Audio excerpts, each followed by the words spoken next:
Hello everyone, welcome to the video on General Science required for NIPER and Drug Inspector exam. In this video, I have explained about human insulin and genetically modified plants and organisms. This is my YouTube channel. If you like the video content, do subscribe. Let's get into the topic. Now the first one is, the first commercialized product from genetic engineering was. What was the first genetically modified product commercialized? That is human insulin. This happened in 1982. See, when biotechnology is advanced, that has helped to produce genetically engineered product. And the first commercialized product was human insulin. Let us know the details about this thing. Now, human insulin has got 51 amino acids. The 51 amino acids are present in chain A and chain B. Chain A has got 21 amino acids, chain B has got 30 amino acids. Both of them are interlinked by a disulfide bond. Chain A has got one more disulfide bond. Now, researchers knew what all the amino acids present in human insulin. And the advancement in research is such that in the laboratories we can synthesize amino acids. There are so many methods are there. You just take the amino acids, link each with other amino acid and you will get this insulin. But whatever you produced in the lab cannot be used as a hormone insulin. The reason why it cannot be used as hormone is conformations. Conformation in simple terms is nothing but coiling of proteins.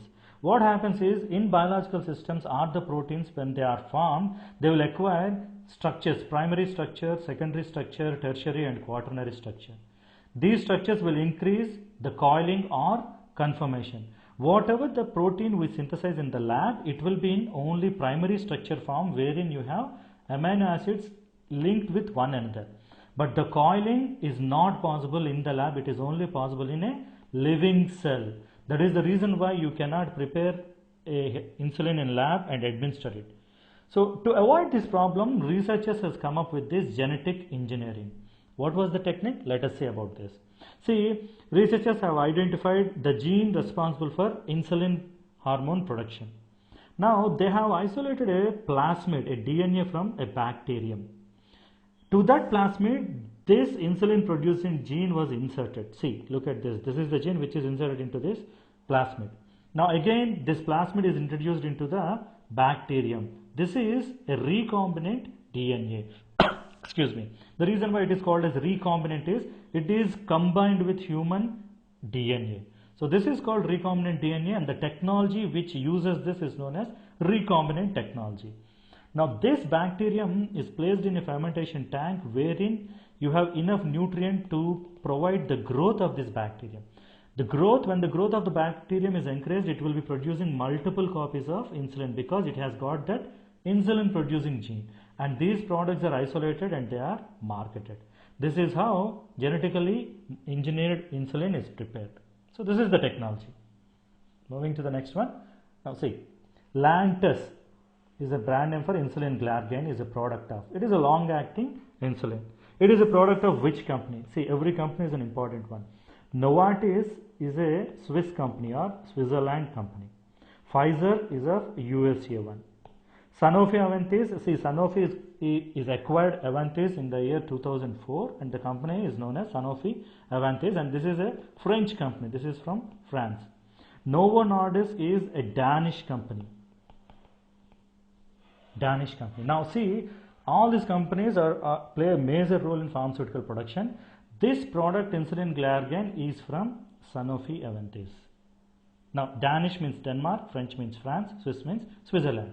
Now one more important thing is Sanofi Aventis, Novo Nordisk and Eli Lilly. Eli Lilly is of USA company. These three companies are responsible for the production of 90% of human insulin. All over the world, 90% of human insulin comes from these three companies.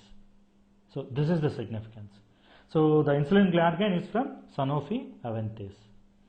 Moving to the next one. Look at this. When is the World Diabetes Day celebrated? World Diabetes Day is celebrated on November 14. The reason why it is celebrated on November 14 is this is the birthday of this scientist, Frederick Banting. Now Banting and Best, both of them are responsible for discovering insulin. This happened in 1923. Now at that year they discovered insulin under the guidance of John MacLeod. What happened is Frederick Banting and MacLeod received a Nobel Prize in Physiology for insulin discovery, whereas Frederick Banting and Best received a patent for insulin.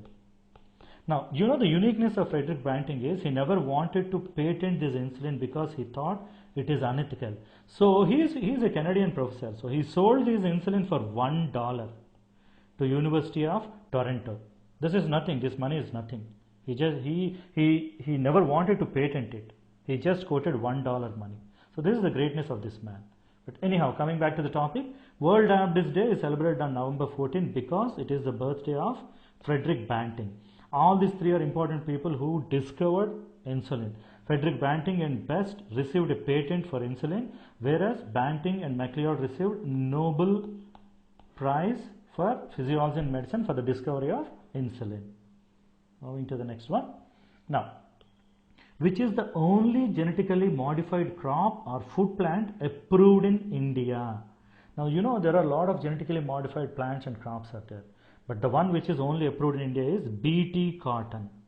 You have golden rice, BT brinjal, BT cotton, BT tomato, all of them are genetically modified, but India we approve only BT cotton. Now let us see what does this BT stands for. What is the significance of that? Now BT stands for Bacillus thuringiensis. It is a bacterium. Now this Bacillus thuringiensis produce a toxic protein, and that protein has got that protein is toxic to insects and then larva forms.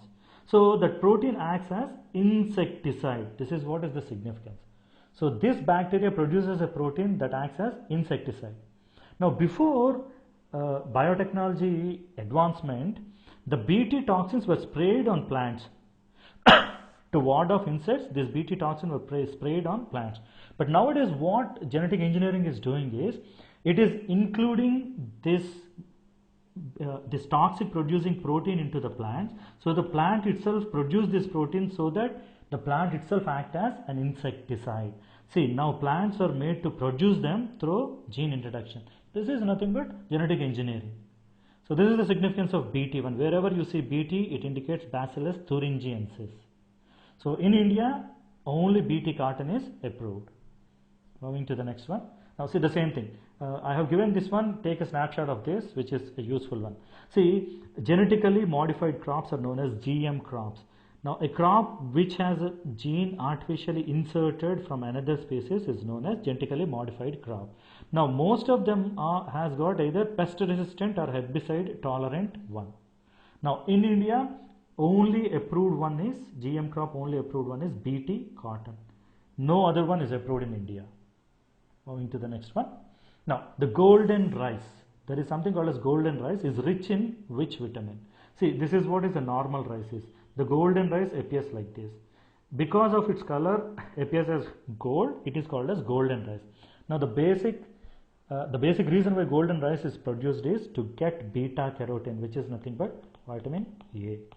So people who get this rice will have vitamin A along with that rice. This is made to help third world countries wherein there is a nutritional deficiency of vitamin A. If this vitamin A is introduced in the rice, people who eat this rice will also get vitamin A, and that will help in their nutrition. This is the sole aim. So golden rice has got beta carotene. Moving to the next one. Now, so the details about this one. See, golden rice is a variety of Oryza sativa rice produced through genetic engineering to biosynthesize beta carotene. This is what is important. Beta carotene will be there. Now see, the main purpose is to provide pro-vitamin A to third world. Third world means underdeveloped countries. We have three different kinds are there. Developed countries, developing countries, underdeveloped countries. India is in developing country state. Now third world as well as developing countries where malnutrition and vitamin A deficiency are common. So for them, this is what is produced. Moving to the next one. Now aroma in rice is due to, whenever you think about basmati rice has got a specific aroma, and that aroma is because of a particular compound. And what is that? And that compound is this one, 2-acetyl pyroline. Look at this, 1 and 2. At second place you have acetyl group is there, pyroline. So because of this, basmati has got that specific aroma. So the answer is 2-acetyl pyroline. Moving to the next one. Now See, which is the first plant modified by biotechnology? Understand this question. First plant modified by biotechnology, and this is tobacco. See, everything is genetically engineered, but the first one to be modified is tobacco. I have given certain details of this biotechnology one. Take a snapshot, first understand the things. In 1940, plant breeders learned to use radiation and chemicals randomly to change an organism's DNA. Look at this, what did they do? In 1940 itself, they started using chemicals and radiation to change organisms' DNA. But they didn't know what was happening there. They just experimented it. It all started from 1953. What happened in 1953? Discoveries of Rosalind Franklin, James Watson, and Crick. Watson and Crick discovery led to the identification of structure of DNA. When researchers realized the structure of DNA, they started tweaking or changing that DNA. And in fact, this is the starting step for genetic engineering. Now in 1973, biochemist Herbert Boyer and Stanley Cohen developed genetic engineering by inserting DNA from one bacterium to another. So this is the first genetically modified experiment. It happened in 1973. In 1982, we received insulin, human insulin. So see the historical development. In 1940, they were experimenting. In 1953, DNA was discovered, DNA structure was discovered. In 1973, they did the first experiment. In 1982, human insulin introduced. Not only this, the other things. Look at this. See, in 1994, genetically modified organism created through genetic engineering, a GMO tomato, becomes available for sale after studies. Understand this. See, we have seen tobacco is the first genetically modified plant, but that was not for sale. The genetically modified plant that was for sale was GMO tomato, and this happened in 1994. Before it was 1982 insulin. The tomatoes, genetically modified tomatoes, put up for sale in 1994. Whereas in 2005, genetically modified organism alfalfa and sugar beets are available for sale in USA. So genetically modified products are available for sale in USA. In 2015, FDA, Food and Drug Administration of USA, approved application for the first genetically modified animal. Look at this, all these things are plants.